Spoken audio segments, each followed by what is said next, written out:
Welcome. My name is Liz Akirko. I am the curator at Gallery TPW, and we're happy to have you here because this is the first day of CODA, which is our wonderful public program that is in partnership with Gallery Gachet in Vancouver.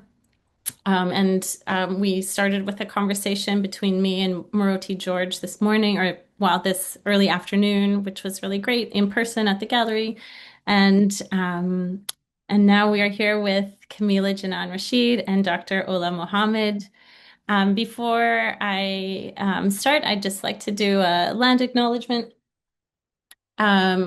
We together are treaty people. As settlers, newcomers, refugees, the unsettled, and Indigenous peoples, we have all been invited into this treaty in the spirit of peace, friendship, and respect. Rather than formally acknowledging the land, we choose instead to situate ourselves. So we where we are. Drawing from wayfinding language to both ground these words in the land, we occupy and signal that these commitments reflect the current staff and board of Gallery TPW. Our commitments remain open to evolving alongside the priorities of our communities, the perspectives of new members, and the shifting realities and complexities within the colonial fabric of so-called Canada. Gallery TPW is situated on the traditional territories of the Mississaugas of the Credit, the Anishinaabe, the Haudenosaunee, and the Huron-Wendat peoples. Takaranto lies within the bounds of Treaty 13 and the Dish with One Spoon Covenant, an agreement that reminds us we all share one dish and one spoon. It calls on us to take only what we need to ensure that the land can continue to provide for generations to come. This treaty affirms our responsibility to uphold the integrity of both the present and the future, carrying forward a shared commitment to the land and peoples across time. We acknowledge that this land came into settler possession through displacement, dispossession, and violence, and we support efforts for land to be returned to the stewardship of Indigenous peoples. Our responsibilities here in Canada are intertwined with global struggles against structural colonial capitalism, and we stand in solidarity with all who imagine and build paths toward collective liberation. Again, thank you all for being here. I'm just going to read little bios for both Kameelah and Ola, and then I will let you to, yeah, take off and get going and chop it up. So a learner, Kameelah Janan Rasheed explores communication practices and poetics across all species, states of living, states of consciousness, and substrates. She creates sprawling, architecturally scaled installations, installations, publications, prints, performances, performance scores, poems, video, learning environments, and other forms yet to be determined. She is on faculty at the Yale School of Art, MFA Sculpture Department, and an instructor at the School for Poetic Computation. Rasheed founded Orange Tangent Study, a consulting business that provides artists microgrants and supports individuals and institutions in designing expansive and liberatory learning experiences. And she is currently based in New York City. And we're so happy to have Kameelah here. We're sad that that was America and made this not an in-person talk, but this we're still doing it. So I'm still happy about that. So Dr. Ola Mohammed is an assistant professor and coordinator of the Black Canadian Studies certificate in the Department of Humanities at York University, where she teaches Black Studies, Popular Culture, and Sound Studies courses. She was recently awarded the York Research Chair Tier 2 in Black Sonic Cultures that generates a series of projects that advance innovative interdisciplinary analysis of Black cultural practices, the impacts of urban change, and what produces a livable city to highlight both the constraints of anti-Black racism and the ways Black people disrupt dominant spatial forms. Her research interests include Black studies, popular music and sound studies, performance theory, and diaspora studies. And I just wanted to also plug Ola's forthcoming publications, including Cringy Sounds, Pleasurable Acts, The Difficulty of Articulating Anti-Blackness in Canada, in the Power of Listening collection celebrating the 15th anniversary of Sounding Out, and and sound studies blog by NYU Press, as well as an entry on sound in the Thinking from Black, a lexicon by Alchemy by Knopf Canada. So very excited to have you both here, and I will let you take the reins. Hi, Ola. Hi, Kameelah. How are you? Thank you so I'm much, Liz. yes. I I'm think so, we're both pretty geeked about this. Where should we begin? so I was thinking maybe we could start with like a situating ourselves kind of thing Yeah, in yeah, relation to the larger conversation. And I mean, and I'm so glad Liz brought up I love the title of our conversation around spatial disruptions. And yeah. then it's like so fitting again to also think about that in relation to literally the spatial disruption of, the imperialist genocidal project of what's going on in the US and all these thick walls of the world, but what's happening in the US that kind of made this shift online. Hmm. Um, and I was thinking about like the maybe we could ground it in like the oh my God, exhibition, right? Linear of transgression and Yeah. it being centered around Black feminist traditions of refusal and Hmm. experimentation. And like maybe we could speak a bit about how we situate ourselves in relation to these lineages of transgression. Yeah. Oh, I'm sorry, I'm just like really getting about this. So I think like one of the first things that I'll say is at the beginning of the year or the end of last year, I said, you know what, I have to finally write an artist statement. And this artist statement has to, in some capacity, encapsulate everything that I'm doing. So I spent months on it, sent it to people, cried about it, got mad about it, threw it away, did all kind of things. And I was like, what are you doing? Like, what is it? What are you concerned with?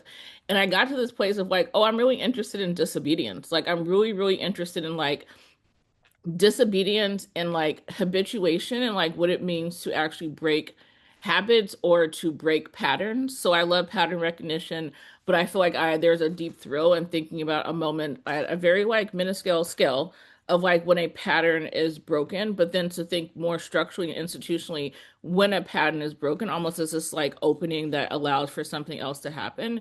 And so when I think about the show itself, and how the show itself is its own sort of transgression in that it starts in 2020, the pandemic hits, and so it's still sort of like floating around, and we keep revisiting the same sort of context over and over with new eyes.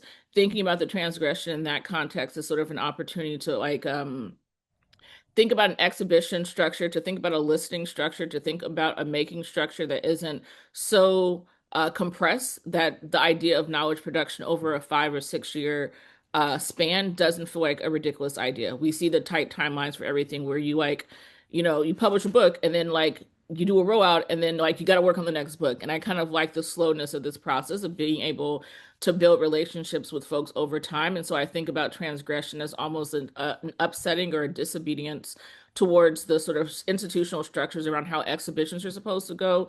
But also thinking about disobedience and disruption and dehabituation at like the level of a sentence or the level of a line, at the level of like an exhibition, not so much as like the revolution, but as like rehearsal. Like if we can sort of like have a threshold or tolerate this sort of like moment of unexpectedness or this sort of moment of like protraction, where else can we sort of like push that? And so I really like Fred Moten when he thinks about rehearsal, because I think there's a seed of radicality there that's just not like practice, but like, no, we tried all this out in all these different places, literally as scientists to see what's landing so we can like do the big thing with evidence. Yeah, but I think that's where my brain is. But yeah, I'd be curious to hear from you. Because you're doing so much work around sound, which I feel like it's also a context where transgression and disobedience, and just time and temporality play out. But yeah, how does it show up for you? Like I'm like my brain is like exploding because I love this and everything that you said. I'm like, yes, this makes so much sense to me. Um, for me, honestly, so part of my larger project is like I'm theorizing this idea of like the black nowhere, and Mm, thinking of already about like I always start from like the place of my family and the people that I know yeah. as a way to begin, and I'm like, oh, and I talk about the ways in which like, so I was born in Saudi Arabia with Mm, an Ethiopian passport as someone who is Eritrean, and I'm like, I'm literally mm, from a nowhere, right? yeah. And I think about how like so much of like what my family has done has come from these nowheres, Yeah. and that also like as a larger thing of what Black diasporic people do, right? We Hmm. come from these like nothings and make so much, right? Through Hmm. flight, through fugitivity, through these practices. Hmm. And I think like there's so much of the world that is about fixing, right? Like through like Yeah. like through language, through maps, through geography, through these things. And so it's like we're constantly disrupting. And I'm like, so like Yeah. from my birth was a disruption. Um, and to me the method that helps me think about that is sound. Like I'm like, Mm. I've always had this problem with words Yeah. and phrases and language, not because it's like I'm like I don't want to, it's not like I realized as I got older I was like, oh, it's not about me like having this fear of saying the wrong thing, it's that it gets Mm. fixed, right? And I was Yes, like, yes, yes. and I don't like that. And then it was like I read Norbese Phillips' work when I was younger, and I was like, it blew my mind. And I worked Yeah. with her, and shout and Norbese's in this exhibition, so Yes. shout out to her. And it's funny when Liz and I were talking a couple weeks ago, we both discovered we were both former RAs of Norbese's, and I was like, look at that trajectory, like I all these love cool it. people work with her, but this idea of like like seeing her break apart language in Yeah. her work was like I was like, oh my God, like there's space, like there's things you can do. And it was like Hmm. it was in the difficulty of articulating it that I was like, Yeah. oh, like this is what we need to do, right? And so Yeah. all of these transgressions are about time, are about space, are Hmm. about like this thing. And so and and I think about, sorry, so many things, but like No, my please. you know my mom, she always used to say when I was younger, like nothing is free in this whole white world. And I'd be like, Mm. is this like a, I was like, oh, she's saying the phrase wrong. And then as I got older I was like, oh, my mom was putting me on game, like nothing is free in this whole white world. And so it's like, so Yeah. what do? You have to like, you have to disrupt it. Like Hmm. this is our practice, and to think about these things as practice, and like you said, like as rehearsals. um I was reading something that you said to her, and you mentioned like that, you grew up like as a curious child, and I was like, and that's Yeah. literally one of my favorite things, like especially when students and Mm. people come and they're like, oh, I'm curious, and I'm like, this is good because this means Yeah. you are in relation to the world and to Yes. place and to things, right? Like you don't accept things as they are. Yes. You have questions, and people don't Hmm. like questions. And so to me, like questioning is also like a practice of transgression. And I think that all of these Yeah. things come out of like Black feminism and Black radical tradition in general, right? Yeah. And like as everyday practice. So yeah, those are some of the ways in which I kind of There's so see many things myself. that are buzzing. Mhm. Wow. So yeah, I'm like trying to figure out where to start. Do I tell a story about my mom? Because there's so many stories there. But I think I've been so like deeply invested in sound over the past couple of years. And the one thing that I got like sort of like I just can't let it go is sort of like noise studies, Yes, yes. particularly because I'm kind of like my brain doesn't filter for significance. Everything is significant and everything is a signal. And so when people are talking about noise or filtering, and I'm kind of like, oh, because when I'm listening to someone talk, I'm taking in everything. I'm taking in your facial expressions. I'm taking in the stuff behind. Everything is signal for me. And so I've been reading a lot about noise. And I think like one of the first places that I like was sort of bumping up against this idea was in Hito Strado's essay, Sia Apophenia, where she talks about like noise, but she talks about like the distinction between noise and signal as a political spam filter.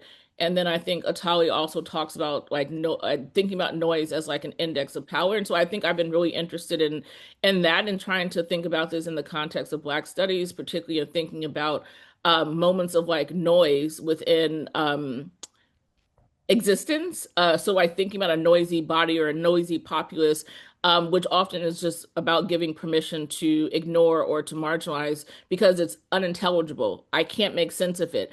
It's disorganized, right? So it's disorganized, it's unintelligible. It'll take too much effort to process. And so I've been really interested in this idea around like data processing Mm. noise, like Black folks in relation to this concept of noise, and like also like dealing with the fact that like the distinction between signal and noise is a subjective distinction.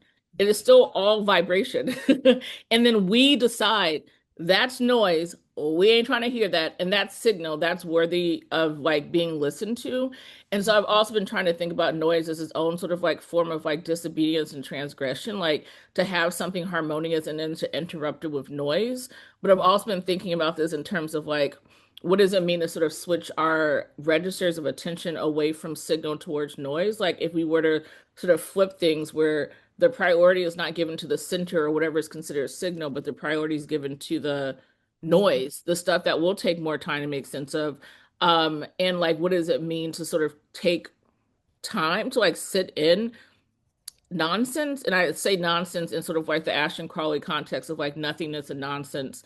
But also thinking about Tina Camp when she speaks a lot about sort of like listening to sort of those infra sounds of like what does it mean to like really actually listen to Black people requires something more than sort of like a passive engagement with the surface of Black folks, but actually means to like listen in a different way and thinking through like thresholds for listening and thinking through like noise.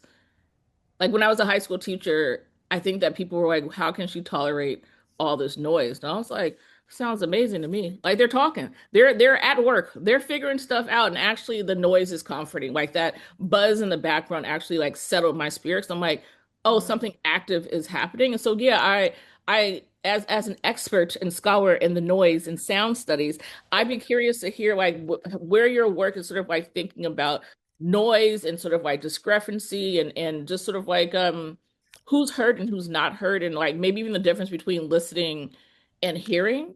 Yeah.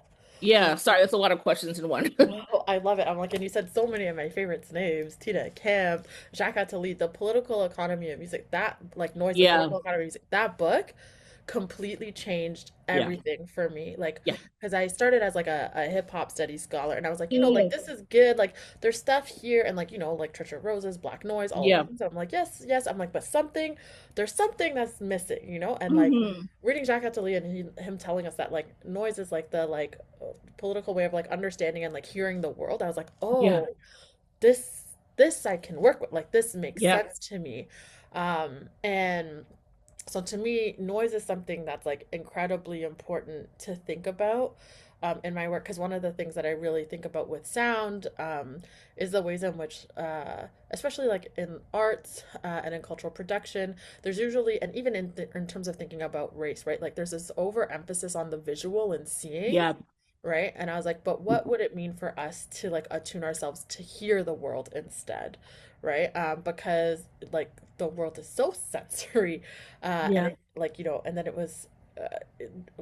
Jamila Malika Abu Bakr, whose work is also in yes. this exhibition, like is really like into that question, those questions too about listening. Hmm. Um, so shout out to her, it's her work.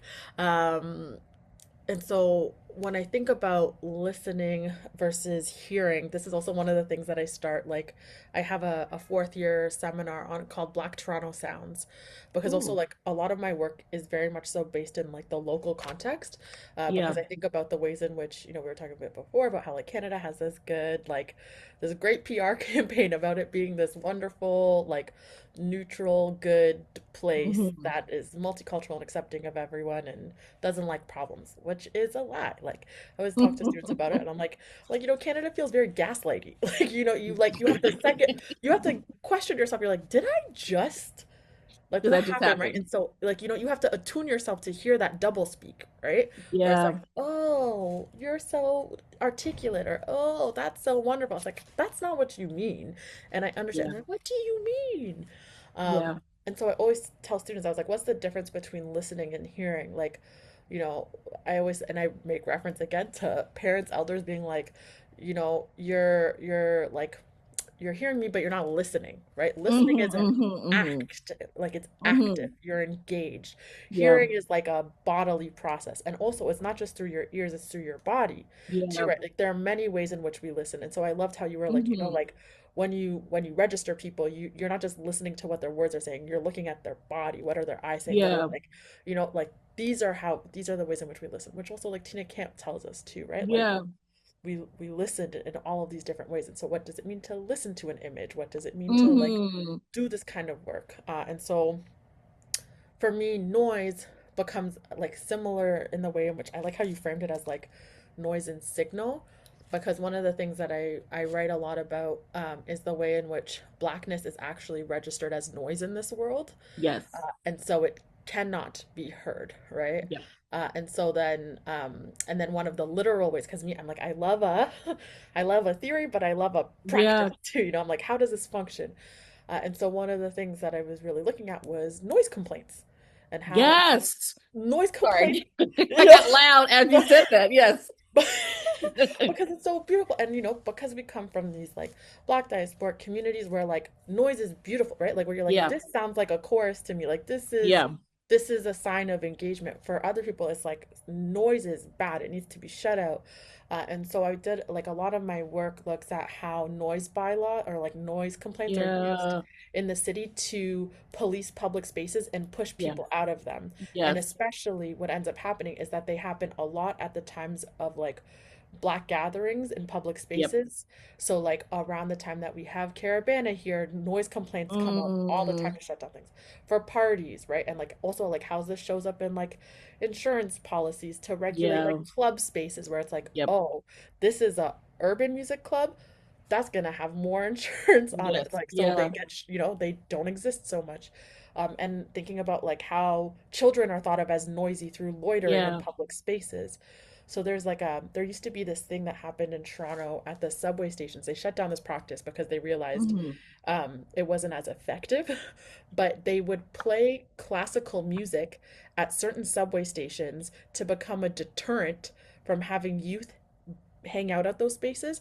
And when I mapped out the stations where that music was being used, it was exactly the zoom in. It worked. The Zoom did it. I didn't even do it. The Zoom knew. The It zoom. knew. It was where mainly like Black and racialized communities lived. Yes, of And course. so it's like, and it's telling them that it like worked also as a weapon, right? Because it was Yes. suppressing their dopamine.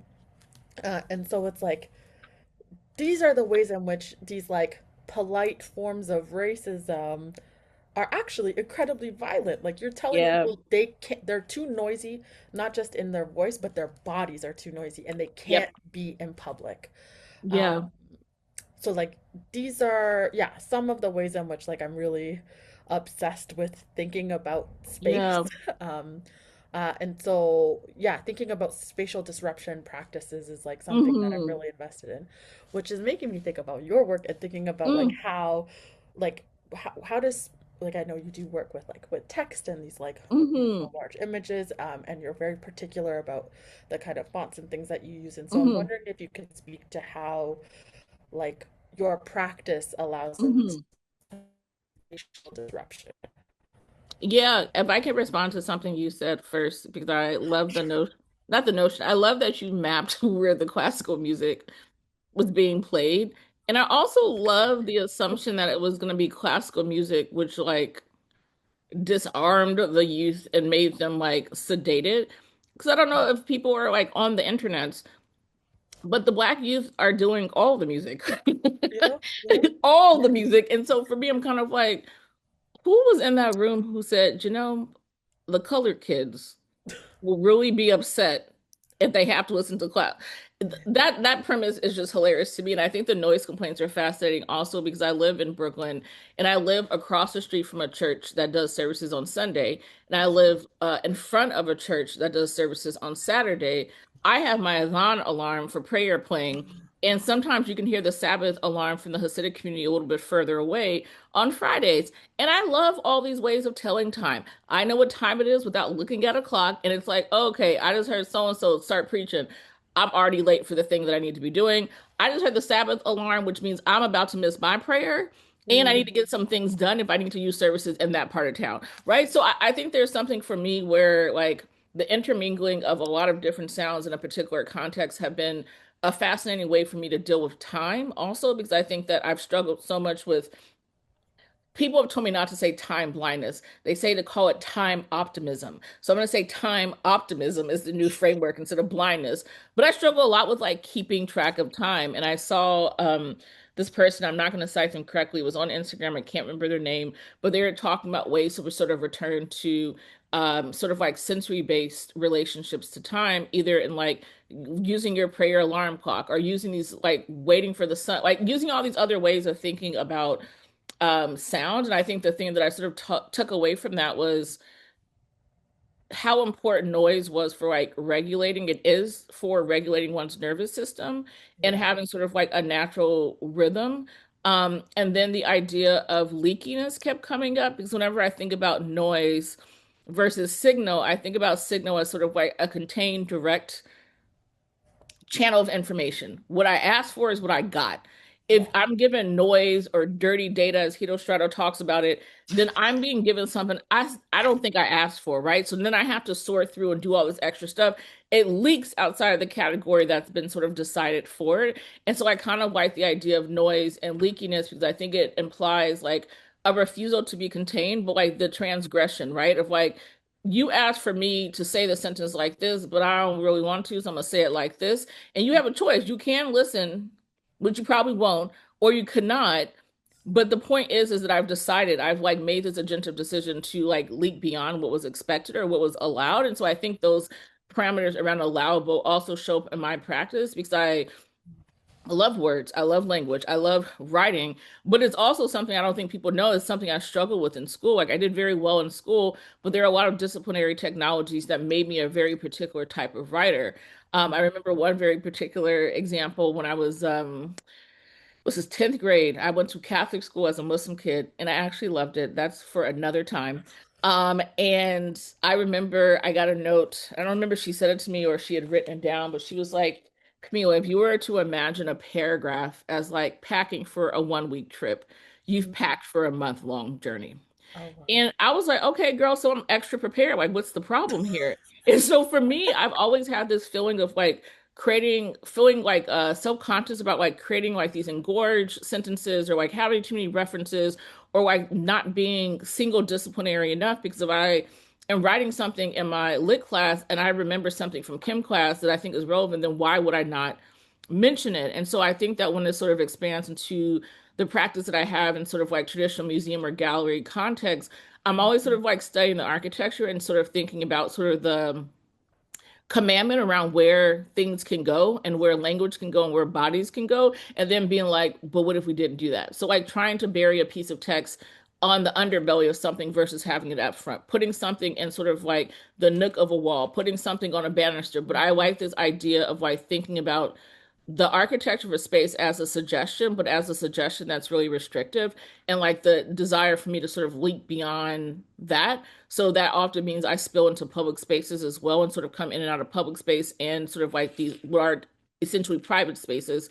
But I like the idea of sort of disrupting or defamiliarizing in the sense of like if the expectation is that language only occurs on a page, what happens cognitively, spiritually when language appears on a wall? And what happens when that language is scattered throughout the space? And what happens when, if you want to read a sentence, you have to start at one part of the space and then sort of travel with your entire body to read to get the sentence completed. And so I think that for me, I think being a high school teacher has informed so much of my art practice. I didn't go to art school, and I think so much about like how much I enjoyed high school teaching. And I think a lot of it was like the ability to sort of think about the distribution of information in a space and the role that my body played in sort of like distributing information, but the role of like other bodies in a same space, um, collaborating. And so yeah, I think I don't know, like I enjoy writing, but I don't enjoy writing in sort of like a word processor. The only times I feel really free to write is when I'm like writing in space. If I can write an essay in a physical like architecture, I'm good. If I can write an essay or write a statement through moving image when I make video and film-based work, great. But the idea of sitting in a word processor and typing out blocks of text drive me crazy. And I think this is in a lot of ways is why Norbese Philip, like her work is so important to me. And I just taught her work to my students a couple of weeks ago. And I was like, and I will be seeing her soon. And then I didn't. But that's beside the point. But I think that for me, sort of like the distribution and spatializing of language as a part of the meeting feels important. But also I think that because Norbese Philip had such a clear um purpose for the spacing decisions, right? Of like allowing for breath that wasn't allowed before, that I always want to think about the ways in which, and I think she probably has said this, and I'm probably just repeating something she said or someone else has said, but the ways in which the spaces are lexical information as well. And so I don't know if I answered your question, but I'm just really excited about like words and like words not being sort of crammed together, but like allowing for them to breathe and then allowing for people to almost walk between words feels like a really fun like Hmm. adventure. Yeah. Yeah. Oh my God, my mind is like going everywhere. Yeah, because it's like there feels like there's like a it's like a disruption of like the weight of text to me in the way that you're Yes. kind of describing it, you know? It's like okay, and then there's like this intentional like slowness that has to happen with it, right? Like what would it mean for us to like to flow through a word or to sit with the Yeah. word, to like let the word touch you differently and to take up like I think the way that you described like writing on walls or taking up like the space in a nook and a cranny, right? Like Yeah. it it's interesting because in my mind like the word disorienting kept popping up where Yeah. people are like, Yeah. oh, like this could be disorienting or this is unsettling. Like my favorite word, you could ask my students all the time, I'm like, my goal is not to fix knowledge in you guys, like I want you guys to be unsettled. Like if Yes. Yes. like you can't fix things in this, like you Yeah. have the fixing is the problem. Like this idea Yeah. that knowledge then becomes like consumable or something can Yep. be like, you know, regurgitated at you sometimes. And it's like, and that's the problem, right? Because it's like, you know, in my mind it's like when Spiller says like sticks and stones may break my bones but words will absolutely kill me. This is what Yes. this means, right? It's like when people take those that word and they put it on you, and the weight of it Yeah. is the harm. And so yeah, Yeah. who needs a proper grammar sentence? Sorry, like I Yeah. don't care for that. Like it's what else can these words, what do they do, right? Yeah. And I Yeah. just um where was I going this, I don't even know, but I mean actually it's making me think of like when I walked into the gallery and then I saw your like your piece, the Are We There Yet? And I was like, Yeah. oh, You said, "Oh, but are we?" are That we? was that was at the Venice Biennale in 2017. And the Yeah. most hilarious thing about that was that people would take photos of it and then they would have arguments in the comments like, "Yeah, we're definitely there because we had a black president, or we're definitely not there." And I'm like, y'all, the question is so hilarious to me because y'all are answering a question for which the stakes and parameters have not even been defined. Who is the we? What is the yeah? And where are we going? Where are we going? Like literally, I keep thinking about David C. Scott, this interview he does with Stuart Hall and Baum back in like 2005, where he's talking about his book, Conscripts of Modernity, which explores like these questions around implantment, but also explores questions around just sort of like problem spaces. And one of the arguments is being made is like, we're out here asking questions for a time that doesn't exist, and we're out here answering questions for a time that has like far like it's not here. And so like part of the I think the rub for me is like thinking about transgression and disruption as like, are we asking good questions? Like literally, are we asking good questions? Do we have the right questions for us to sort of get at the types of conversation that we need to have? Or have we already been sort of like spoon-fed a set of like questions that establish sort of like a subtext of priorities, and then we just sort of keep going along with it. But I love the question because I didn't intend it as like a gotcha. I Yeah. was like, oh, like the intention of the question is to sort of think about like stakes and community and who considers we, and everyone just answered the question. I was like, that should not be your first responsible question is to answer it. I want to understand the stakes of this question. I want to understand where the question came from. I want to understand who's asking the question and for what reason. Is this a survey for a psych report? Is this just some person on the street who like wants to have my opinion? Like, what is the purpose of the question? And so I think like part of what you're also talking about with regard to that space and sort of like walking in and disorientation is that this sort of like impulse to immediately comprehend something or impulse to immediately grasp something means that we actually do not have the threshold to actually wade in any sort of discomfort. That as soon as we approach something that like is a little wobbly, a little blurry, like, oh shit, we got to figure out a way to make it clear. And I'm like, actually, the blurriness, the wobbliness, the disorientation is where the work gets done because I think that's where you really test yourself. Like, what can I do under the precarity that's just like part of being a Black person in this world, but also what Mhm. can I do with the precarity of knowledge production within this context?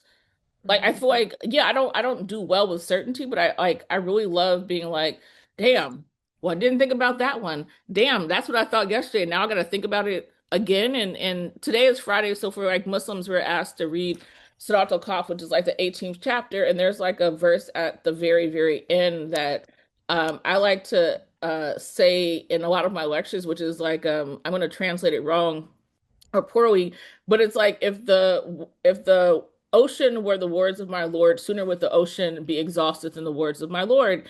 And I think a lot of times people are like, oh, okay, like God has a lot to say. And I'm like, yeah, but also it's just sort of like a reminder around confidence and certainty. As soon as you think that you have become an expert, as soon as you think you know what's happening, you're going to be supplied with a moment of doubt. And like that moment of doubt is like the most like we need to learn how to deal with discomfort.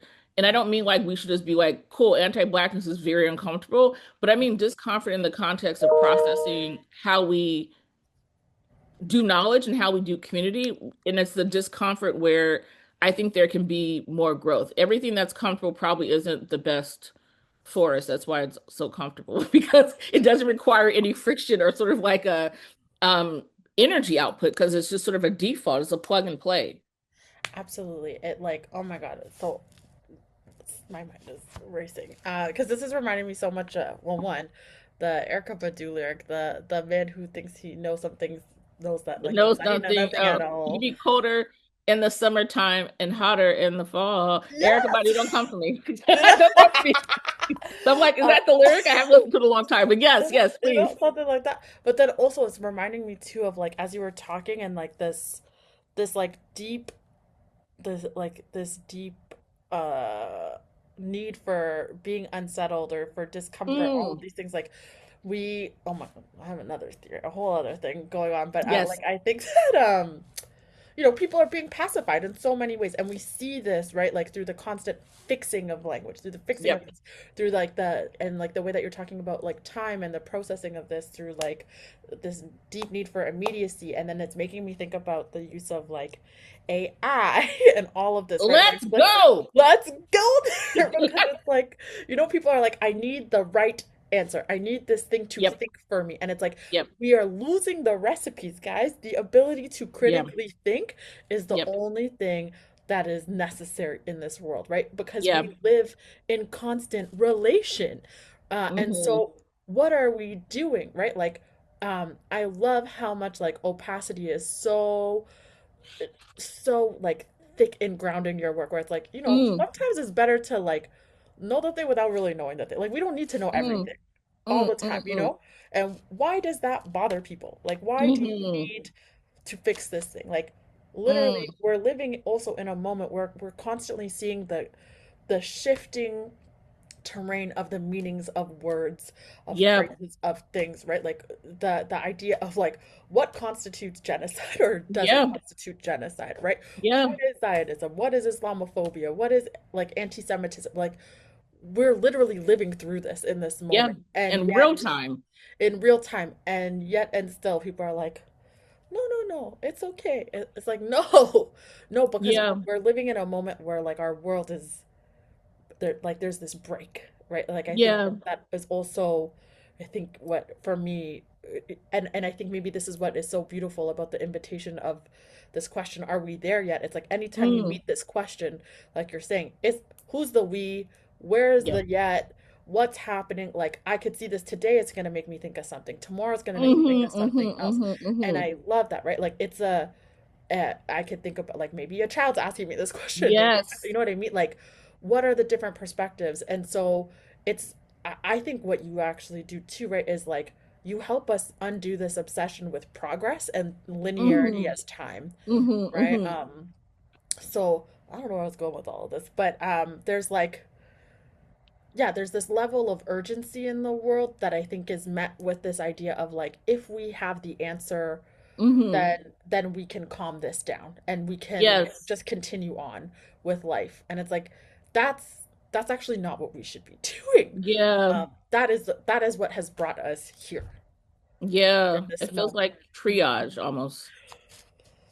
Yes. And Like so, or whack-a-mole, like that carnival game where you're like, okay, got to get that. Like, I mean, I will be in Toronto later in the year where I'll be talking about AI. So I'm gonna compress this because I think that I grew up in Silicon Valley, what is now called Silicon Valley. Facebook is literally behind my parents' house. The Googleplex is literally down the street. The Amazon, whatever thing that they built is in the center of our city. Like we are hemmed in on all sides by every sort of like major tech corp situation. I think Twitter may be a few miles.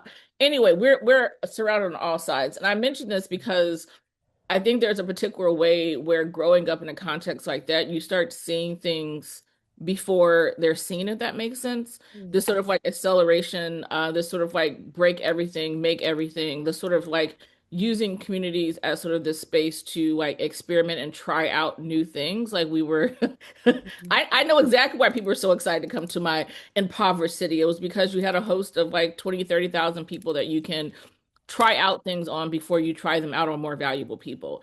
And so I mentioned all of this because I think when it comes to machine learning for me, there's this critical point of like criticizing people who use it, right? Which I do. I'm all up in that. And then also like the other side of that, which is like I understand why people use it. Capitalism forces such a pace of efficiency and productivity that if someone is given the option without the support of community, without the support of like extra help, without extra time in the day to have an email automated, they're going to take it. And so I'm trying to also like think about this moment of like how are people using machine learning? Like, are people using it to automate emails that are stupid emails that are for meetings that shouldn't be meetings anyway? Or are people using this for something else, right? I think it's a variety. I wish there was some sort of way to sort of like see, and I think someone put out a paper earlier this year to sort of like give statistics on how people are using it. But I think that I'm often in this sort of like sympathetic space because I'm thinking about people who don't have community. And mm, if you don't have community and you need help with something, yeah, and you ain't got nobody to ask, yeah, ChatGPT is right there for you. And yeah, this is not to validate ChatGPT, but it is to say that like all of our community has been sort of like evacuated from the center, and sort of the replacement or the substitute, the surrogate for that has been more tech.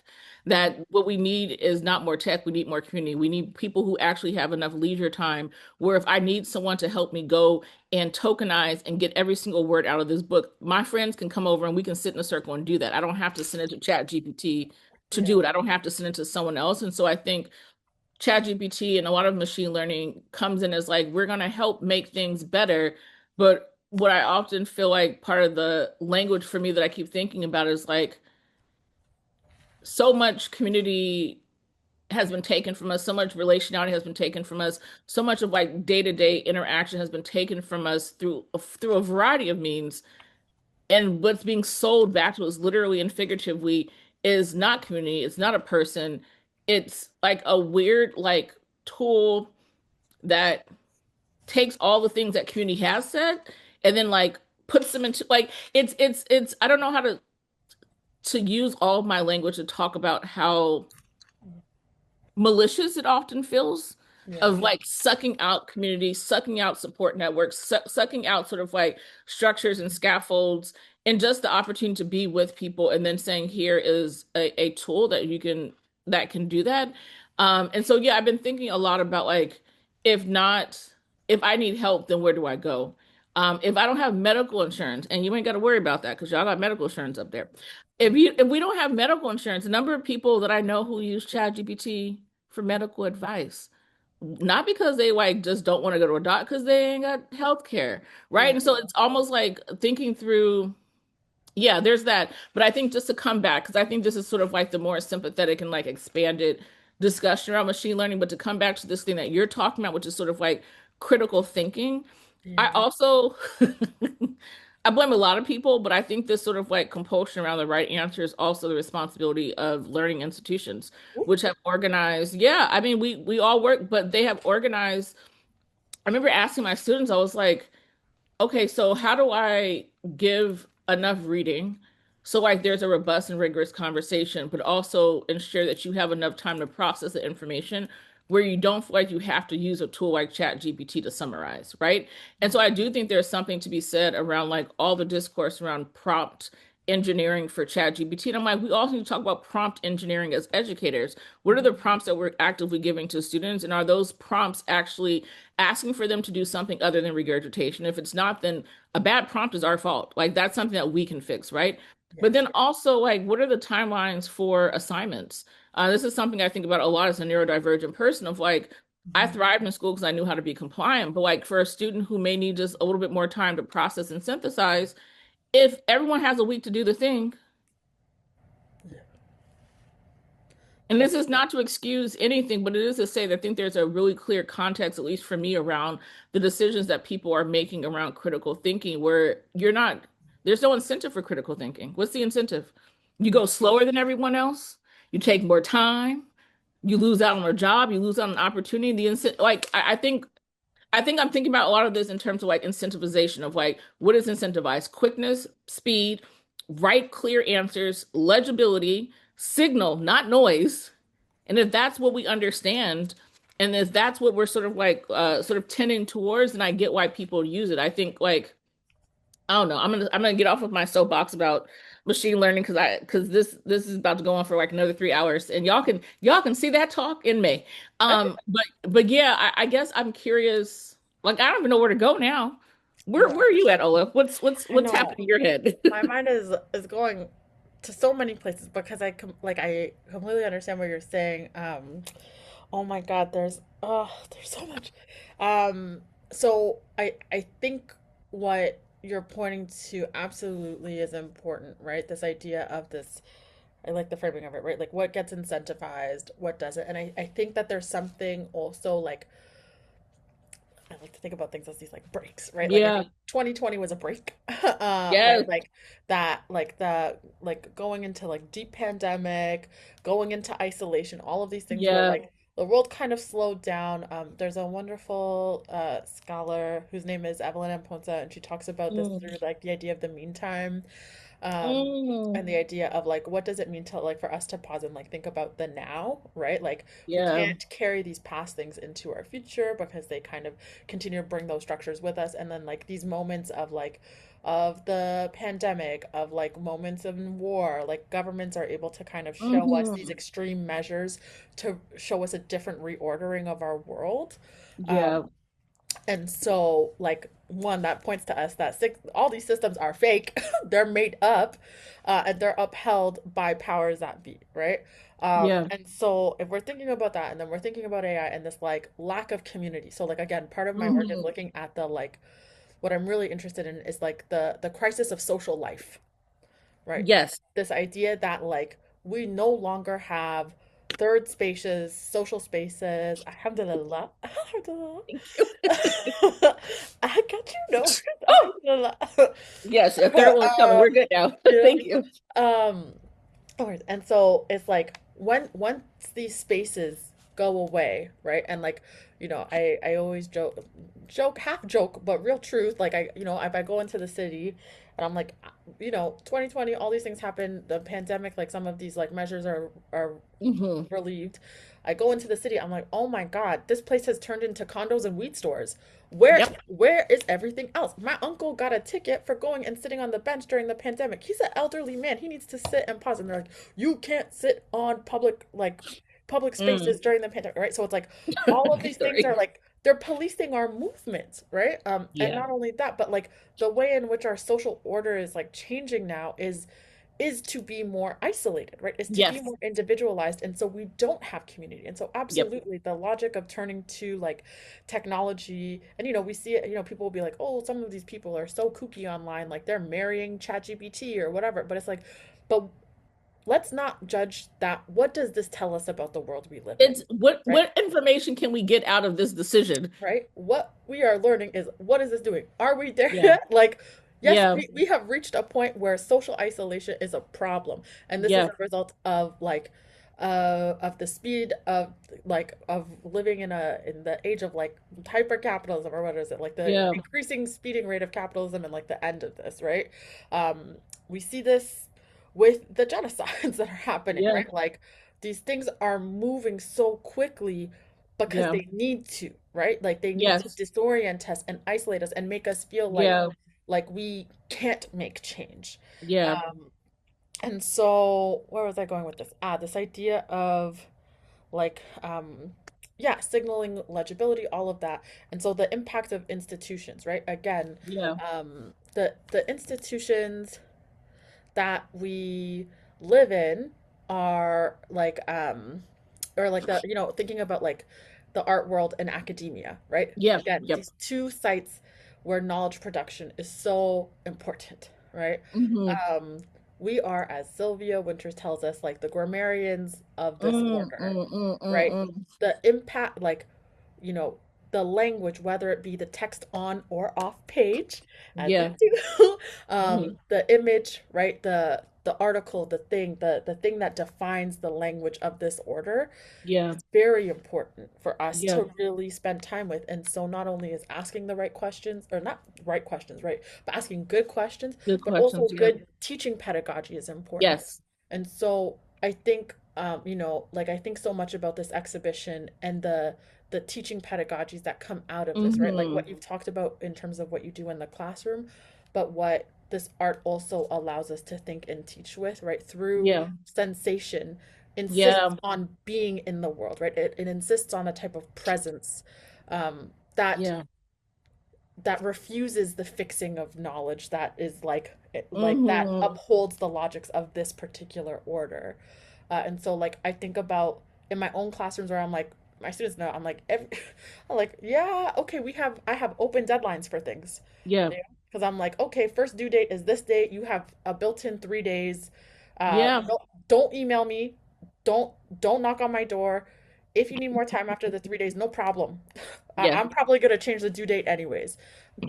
You know, the assignments. It's not all written essay. Okay, you have challenges, and that's the thing too, right? Like where it's like people don't want to take on the responsibility, right? Because of the weight of everything that we Yep. have to do. Where it's like okay, you're not a good writer, but you talk every day in class. There are different types of Yeah. knowledge systems. You know Yeah. what I mean? Like, there are different ways of demonstrating intelligence.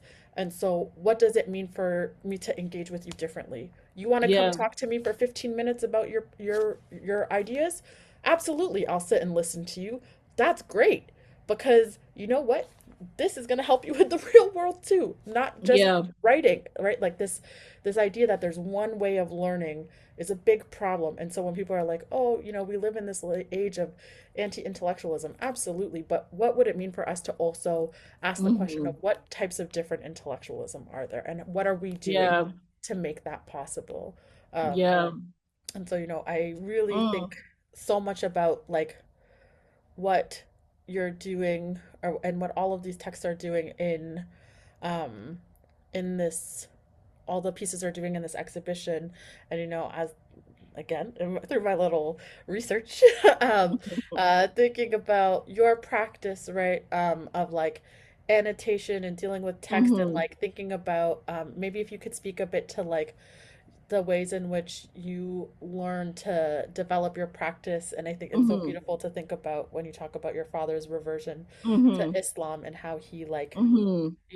like your practice is one of a conversation and in relation and a Hmm. different type of learning. So if you could speak about that a little. Yeah. First, I just want to say kudos to your questions because I feel very seen. And I came into this being like, we're just gonna vibe it out. And you came in with questions, and I don't know what to do other than say thank you. So I like it's very special to be seen. And I think there's also something in particular about having questions being asked that do something other than like let the artist pontificate about themselves, but they like are expanded questions that are about systems. But I will talk about myself for a second, and then I think Liz wants to hop in here with some questions, but I'm going to respond to two things. I think the first thing, back in 2018, 20, I don't know what year it was, to be honest with you. Time is 2021, maybe. I did this interview with Alexis Pauline Gumbs. I think it was 2021 because it was right after Undrowned had come out. It was for The Believer. And one of the things that she says in the interview that I just sort of sit with a lot is intelligence does not mean intelligibility. And I think about this with regard to noise because I think as a full circle moment, right? Like there's nothing within noise that we can't eventually like figure out or hear or process, right? But there is sort of the layer of like deciding what is considered intelligible and unintelligible. And so the moment where you're inviting students to come in to talk through their ideas is almost like a preemptive task before they write, or like an intermediary task, or like helping them figure out a way to like use their voice notes as like a bridge to something else. Is this like reminder that we live in a context where intelligibility is seen in a very clear and defined register, and that we can pantomime in that direction while also using these other scaffolds in the background. It feels really lovely to me, because I think that one of the things that's been the hardest is I'll tell students all the time, like, that don't make no sense. We know that's stupid. That's silly. But also you're gonna have to learn how to do it, because when you get out there, that's the thing, right? And so how do you balance the expectations of like what is considered intelligible, anything, with like the actual desire to be able to be present or to have sensation in the world in a different way? And then also how to like use that like open door of being able to like mimic the expectation as a way to also play with the expectation, disrupt the like learning the rules well enough to be like, yeah, I know exactly what you asked me to do. I know exactly what you want me to do. And I just decided to do it differently. But I could do it the way you asked me to do it, but I'm just going to do it like this. But I can do it the other way, but I just think the way I'm doing it actually makes more sense. I think coming back to the question you had around annotation, I think in a lot of ways, I think about annotation as like a form of noise as well, particularly because I think about like the core text of a book being like the signal, right? And then the noise being all these like random thoughts on the like fringes, drawings, sketches that are not part of what the author had written, but they're sort of like the noise that sort of haunts the core text. And Umberto Eco talks about this a lot. Toni Morrison talks about this a lot, of like the active reader. And she talks about leaving holes in her writing specifically so that the reader can come in. Pope Elo talks about leaving holes in his work so that the viewer can come in. Umberto Eco talks about readers going on an inferential walk. And he has this beautiful one where he talks about readers creating ghost chapters. And so I went on this whole like tangent on Avery Gordon and hauntology in relation to reading. But I say all that to say that annotation for me is almost like a leakiness, like the sentence did a thing, and I kind of use the annotation as like this leakage beyond it, or sort of like this moment to like almost do timekeeping. So when my dad was converting to Islam in like the early 1980s, he was also in pharmacy school. So he would come home from pharmacy school and flip over his like dosage notes, and he would cut out pieces of the Quran that he had photocopied and other things, glue them or tape them down, and then annotate all over them. And this is how he learned about Islam, was through this like very clear practice of annotation, treating all texts as texts that were to be responded to, not to be passively consumed, but I am supposed to respond to the text, right? And so I think that there was a point in 2019 when I had published one of my books, and I was giving a talk at Brown, and this girl raises her hand and she's like, so can you talk a little bit more about how your father's practice influences your book? And I was like, girl, what are you talking? I remember getting visibly annoyed. Like, who said anything about I showed y'all one thing that my dad did, and now it's about him. And she was like, very sweet. She's like, just go back a few slides. And it was literally in 2019 when I looked at this book that I published, and I looked at my dad's notes from the 1980s, and I was like, damn, the way that I'm like made this book is that I basically made the footnotes and the annotations the like protagonists, right? I had like let the annotations almost rebel and sort of like squeeze the center text in this very particular way. And so I think that there's a lot of ways in which I think about my parents and their textual practices, from like my mom dog earing pages to like her handwriting and her note-taking process, watching her read like 3 books in a single day and then being like, we're going back to the library because I didn't finish all those. I think there's a particular way that like my house was always full of text, and it was like flyers from the masjid, random things that we found at like the laundromat. There's a point where my dad, of one of his like 30,000 jobs, he was throwing newspapers in the morning, and like whatever didn't get thrown would just be in the house. And so it's just like text everywhere. And so I think I kind of came into this state of thinking through everything gets a response. Whether you want to hear it or not, everything will get a response from us. And we're just like, as you can tell, like we're talkative. The Rasheeds, we talk all the time. We should never, all 7 of us, be in a room together. We talk, we like commentary. And so I think about annotation as like this noisy commentary that is like absolutely essential to your point, oh, around fixing knowledge, that if we don't annotate, if we don't respond, the knowledge stays solidified. But I think there's something about annotation where it's almost like a physical state change. You make something wet. And I think the wetness of annotation is like really lovely to me. Also, when I come to Toronto, we're going to hang out so we can talk more about, I'm just letting you know. Thanks, Liz, for making this connection happen. I know you want to hop in there, so I'm gonna stop talking now. I mean, this has been amazing. I'm like screaming over here. I'm clapping. I'm like very excited about having you both in conversation. I just wanted to hop in and maybe ask a question, and just so that there's a little bit of um, time for you guys to also wrap up. Um, I really wanted to come back to this idea of the moment of doubt or discomfort as being Mm, a generative place, because I think that that is so crucial, specifically in the time that we're in right now, where I mean, you've also addressed this in many different ways, but like the idea of the ways that we kind of placate, the ways that we're using AI and Chat GPT to kind of mhm, answer things, because and like the fact that this is all taking apart our ideas, well, creating isolation and like disrupting um, community. And mhm, because I think that what gets lost is that when we are in community, when we are in relation, sometimes it's uncomfortable. Sometimes it's mhm, amazing and it's generative and it's like full and lush and like, you're excited like this moment right now. But sometimes it's also like sticky yes. and sometimes there's that part where you're like, oh, like that hurt. And I think I'm curious to think through the different forms between discomfort, being unsettled, and the ways that that has also been co-opted to be Mm, pain and trauma, and the mm, way mm, that mm. you know someone says something that makes you feel a little sticky, a little uncomfortable, and now you're traumatized. And the ways that we have lost the ability to navigate conflict Mhm, in ways that are needed if we are going mhm, to think about being in relation with each other. So, mhm. um, yeah, I'm just wondering if you both want to hop on that. So you said so much. I'm trying to find a an entry point here.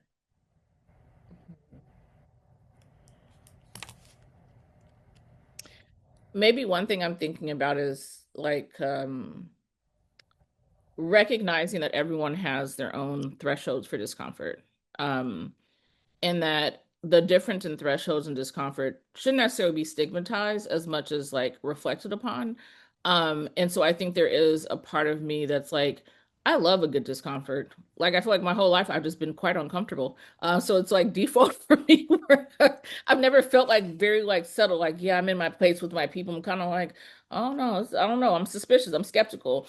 And so I think that I do have a particularly higher threshold for discomfort, but I think about like what has made that possible. And I think part of that has to do with willingly or unwillingly being in situations where you have limited control or that you are in a position where you are not in the majority, which has been the majority of my life. And so I think that these questions around thresholds and discomfort are interesting because I do think it requires a particular type of priming. Like if you're not primed for this type of experience, then like of course you're not going to be able to deal with discomfort.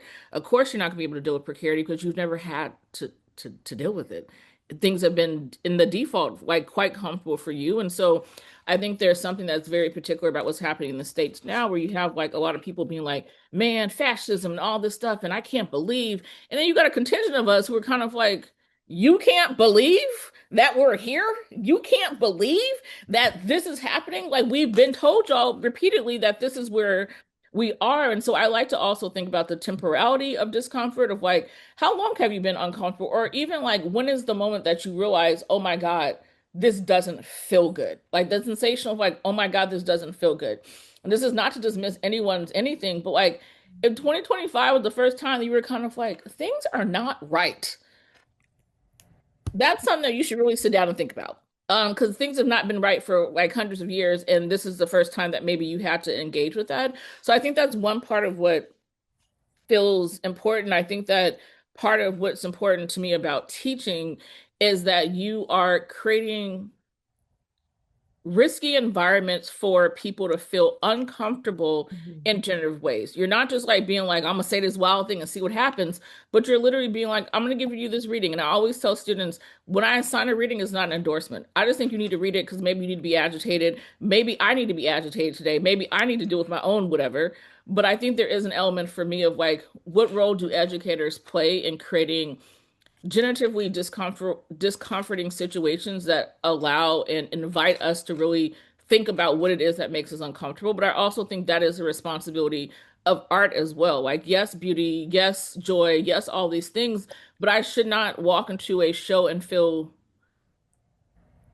settled the whole time. I would actually like to be unsettled. I would actually like to walk in and be like, well, that didn't feel great. And then, an amazing institution has organized aftercare for me to sit and figure out what's next. But I think about being unsettled or disorientation as like a pedagogical tool that has been wielded, but not been wielded with good intentions and has not been wielded always in ways that are universally beneficial. But I think this is why I keep teaching, because I think the times where I feel uncomfortable, I think the times where students feel uncomfortable, and that we can actually use that to get somewhere are the most amazing parts of teaching. And it's why, like, now 20 years in, I'm still here. And I always say, next year is gonna be my last year teaching. I'm so tired.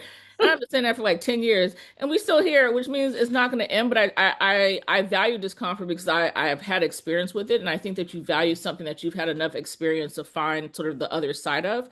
But if you've not had the experience to find the other side of it, it's always going to be daunting. It's always going to be traumatizing. It's always going to be difficult.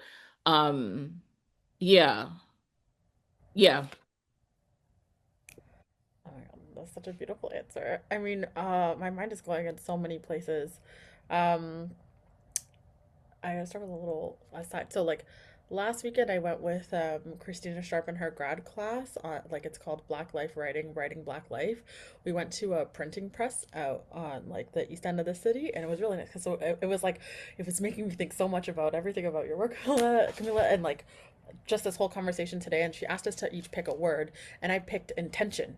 Um, and then it was funny because one of my students who's there was like, "Oh my God," she's like, "It's so funny. Like you always talk about doing everything with intention, intention, intention." She's like, "But also like she's like you're always in tension, like you're like this all the time." And I was like, "Oh my God."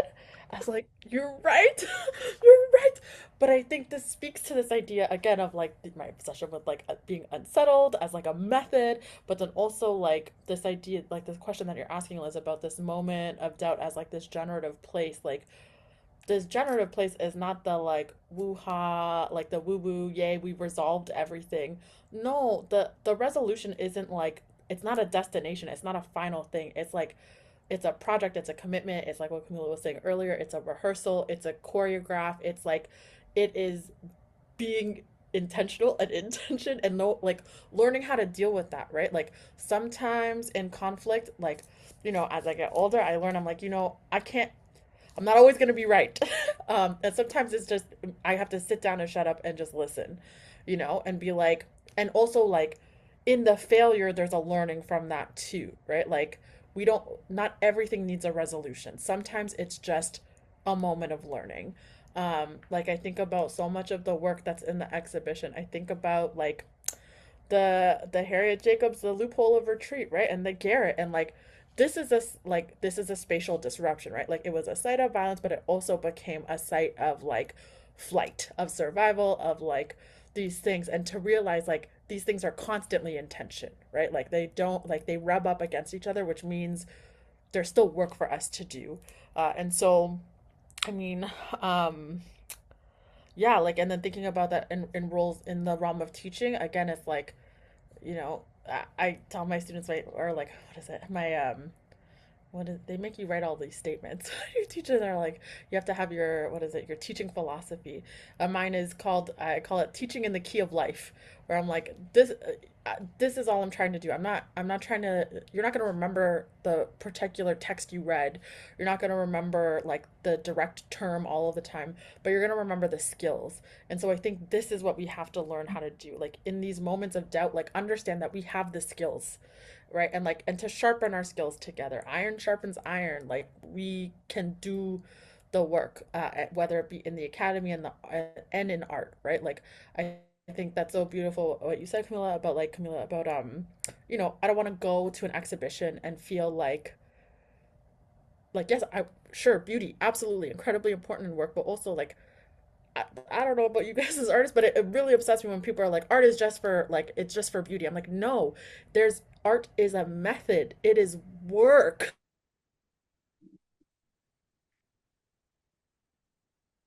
Oh no, I think I think Ola froze oh, right in it the middle of froze. such a beautiful sentence. I Ola, know. come back to us.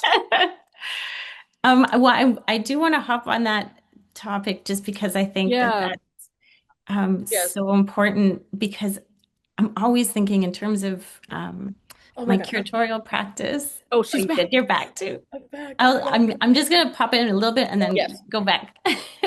But I really think about the fact, like in a gallery space in this setting, I feel like there's so often anyone who has an understanding or recognizes the language of art who go to galleries and institutions and yada yadas, they walk in with this ability to register what they're looking at. Even if it's Hmm. uncomfortable or whatever, they can be like, "Oh yeah, okay, I know what this is. Oh, there's photography or there's sculpture. Oh, okay, this is how I Hmm. engage it." Da, da, da.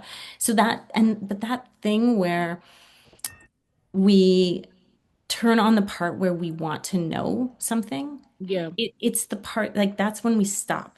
Like Yeah. that's the thing that I feel is always the challenge is to always disrupt that. So you walk in and you're like, what is this? And like how do I engage this? And what's happening with my body? And how Hmm. what are these words on the wall? And why are they so big? And Hmm. why is this sentence not fixed? And you know, that is always the goal because it is this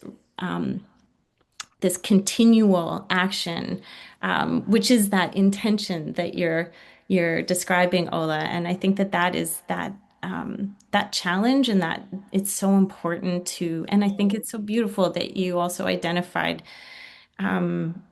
putting the emphasis, especially through teaching, on that the skills are there, Hmm.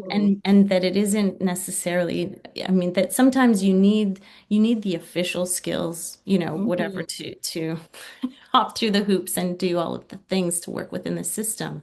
But that actually it's like what is it that you're taking from these moments?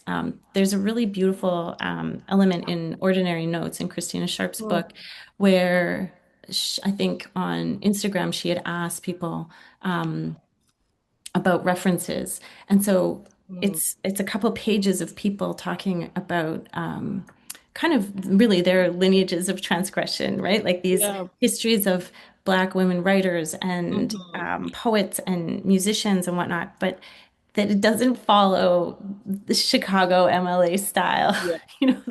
and that it was when I read it, I remember thinking this is so liberatory because Hmm. we've been forced to kind of follow these very strict rules Hmm. that that are so limiting that it actually you put your attention on the structure, not the content.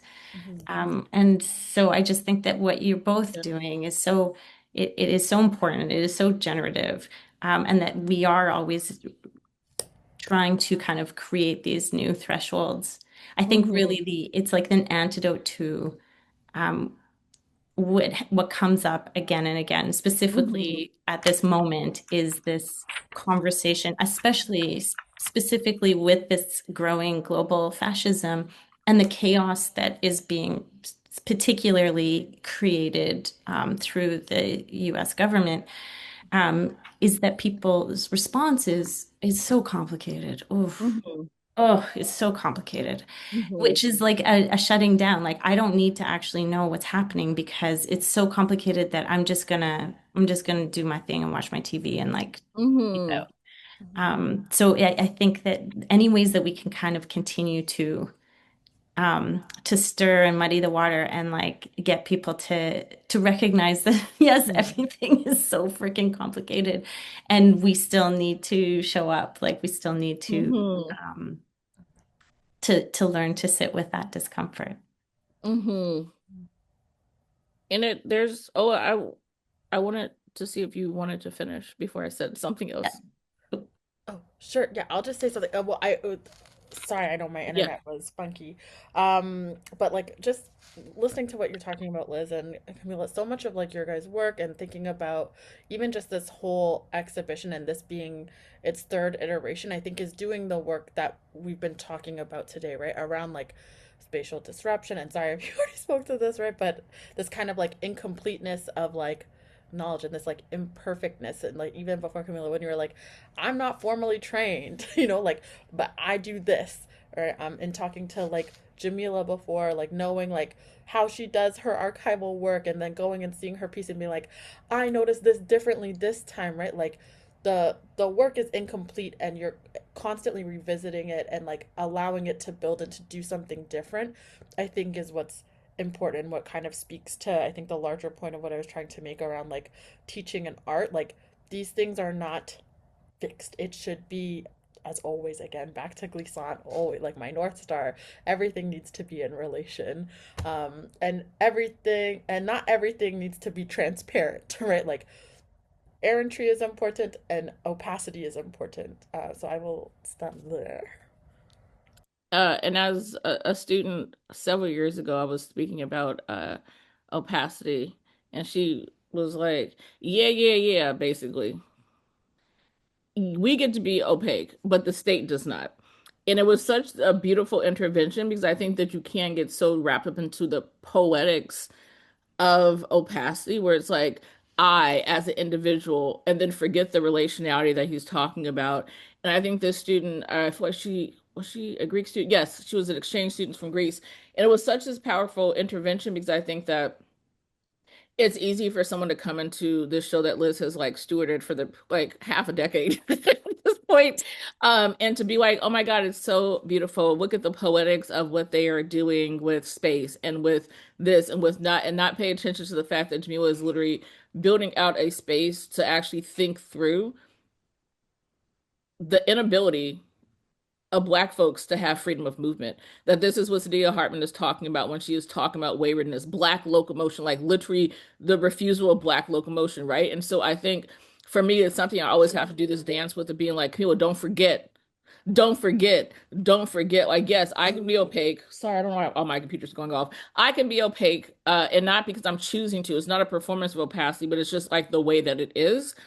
But the state often will weaponize opacity and require transparency from the people that they rule over while practicing complete and obliterating and oppressive and extractive opacity on their end, and then be like, but tell us what you searched for last night. But it's like, no, tell us who you bombing right now and who you got the money from. Like, tell us that.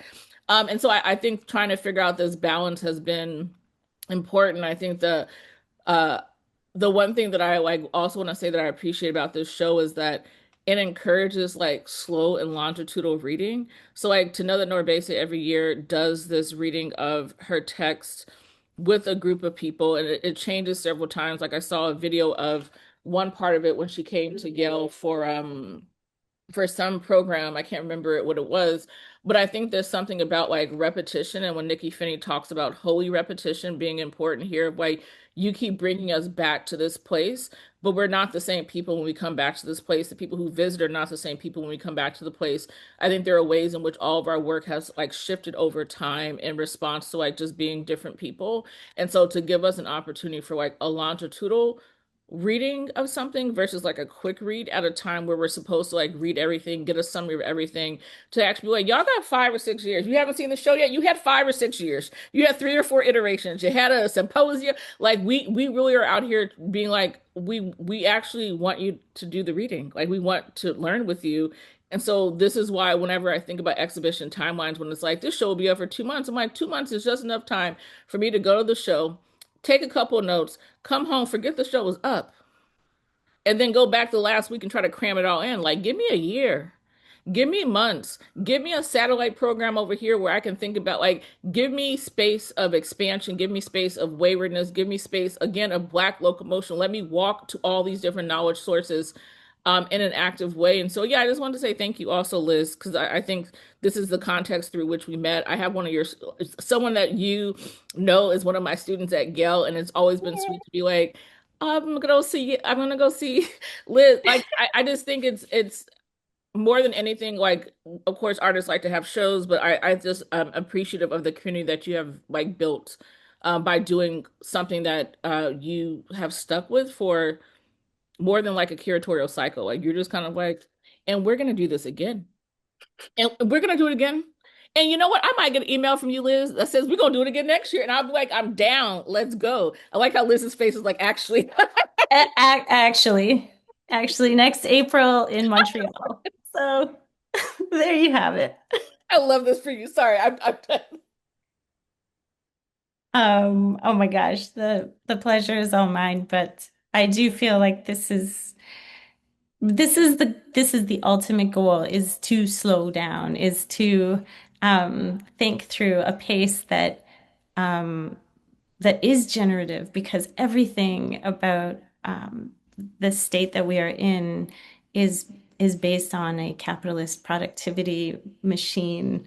Um, and it doesn't allow, there's no processing time. There's no ability for us to actually even think through our own thoughts, think through or feel our bodies to engage. And even, yeah, like Kameelah, you just said, like just to return to an idea, return to an exhibition, to think through something that you saw or be like, oh, I checked that out, but I don't think I registered it. Maybe I should go back and check it out again. Those opportunities are so rare. And yeah, I just feel like, but I think that your practice also allows for that, especially because primitive hypertext, after Octavia Butler, that you have had many iterations of it, but that it is something that kind of continues in these new and expanding forms, and that it does also work within that range. I do see that it's 3:25, so and I mean, we have recorded this. It's so full. I feel like there are so many amazing gems of conversations and ideas that I really do hope to return to because I think you both brought so much, and I'm so grateful to both of you. I don't know if you have any last parting words that you want, but I just I'm really genuinely grateful to both of you and the work that you do and that it exists in the world. I'm happy for this moment, but also just freaking happy that you're both here. I think I want to annotate the transcript of this conversation. I think it's the thought that I was like, okay, as soon as we get the recording, I'm going to get the transcription. And 'cause again, I agree. I think like a nested or expanded annotation. But yeah, I'm just really grateful. It's very seldom do I get the opportunity to like slow down, and I think this is what you keep bringing back to us is the opportunity to actually engage in a art making, art thinking practice that prioritizes process over product. And like, yeah, we like the things that we make, but if you notice, I didn't really talk about those things at all, even when Ola was like, can you talk more about this work? And I was like, well, Ola, actually, what we should talk about is this. I think this is just a good reminder for me that I don't think about this as like a show of work as much as like almost like an archive of like thinking over a long period of time. And so, yeah, it's usually the artist wants to talk about their work, and I just didn't want to. I think the context of how the work comes into the world and the context you've created feels just more of a priority. But yeah, oh, I want to know if you have any final thoughts other than when are we going to hang out. But other than that, That's what, oh my yeah, God. No, thank you so much for this. This is beautiful. Thank you both for creating this wonderful exhibition. I'm very happy to have seen it, and I will be in Montreal to let's come go. see it there too. Let's go.